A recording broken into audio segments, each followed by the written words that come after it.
Hi, everybody. It's Lisa Colondile, and I'm going to read a little bit from this book. This is a limited series. I'm doing this book, Howard Thurman's book, Disciplines of the Spirit.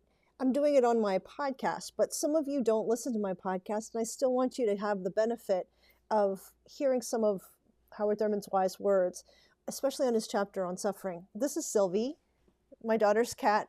She's my beautiful grand fur baby, and then this is Kip, also known as Captain Copernicus.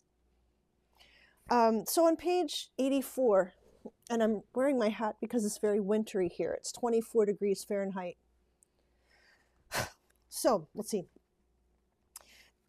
Thurman is talking about the problem of evil and suffering, and why do innocent people suffer? What is the purpose of suffering? All of this in this chapter. I recommend this book, but I'm not going to be able to get into all of what he says here because this is going to be a shorter video. But I hope that you'll understand these are very wise words written in 1963. I hope that they help you today. I hope that they make a difference somehow. So reading on page 84. Within the construct of this creation, Jesus is at a work pervading it with the quality of himself. This means that at any point in human history, no event in the life of a single person can be separated from what are in fact the ends of God. This makes all formal concepts of the problem of evil, all metaphysical questions about evil, merely academic. The problem of evil is literal fact. Evil itself is specific and concrete, but what a man or a woman who is suffering wants to know is, how may my suffering be managed or overcome? Is there any resource available that can reduce it to a unit of containment? Must I finally be overcome and destroyed by it? The answer is to be found in the testimony of the human spirit. It is not to be found in the books or the philosophies or even in the ritual or ceremonies of religion. All of these may be helpful to the individual in sustaining him or her against the ravages of their experience, but the one who suffers may say yea or nay. In utterance of feeling, him or her self-sustained, supported, and confirmed, or undermined, deserted, and denied. If the answer to their suffering is to face it and challenge it to do its worst, because they know that when it is exhausted itself, it has only touched the outer walls of their dwelling place. This can only come to pass because they have found something big enough to contain all the violences and violations.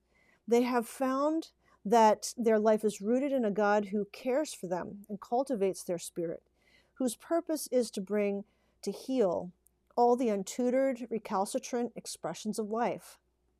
Such a person knows that they cannot determine what may befall them, either as a child of nature, as a child of their time and age, or even as a child of God. They know that suffering, the ultimate logic of which is death in life, is a part of the living stuff of their earthly adventure. They know that even when their own strength is never quite explores the limits of their endurance, and beyond all this is the possibility of a reinforcement of their life that transcends all the vicissitudes of their fortune and shares in a collective destiny in which God is all and in all. Wherever there is such a possibility, to miss it would have to be all sense of the future cut off, and all the meaning of even the simplest values of one's life disintegrate into one's hands. To seek to know how he or she may enter into such a grand fulfillment is the essence of all wisdom and the meaning of all human striving. Of course, he or she may be mistaken. But to be mistaken in such a grand and illuminated undertaking is to go down to one's grave with a shout. It's encouraging in the weirdest, most kind of encouraging like stuff of like, do your worst, suffering, do your worst, because it's part of our human adventure. And it's not something we relish or enjoy, but it is something that is part of the stuff of life and death, which is part of life. And then Thurman includes a few lines of a hymn, and it says, "Heir of the kingdom 'neath the skies, often he falls, yet falls to rise, stunned, bleeding, beaten back, holding still to the upward track, playing his part in creation's plan, godlike in image, this is man." And man, of course, being humankind.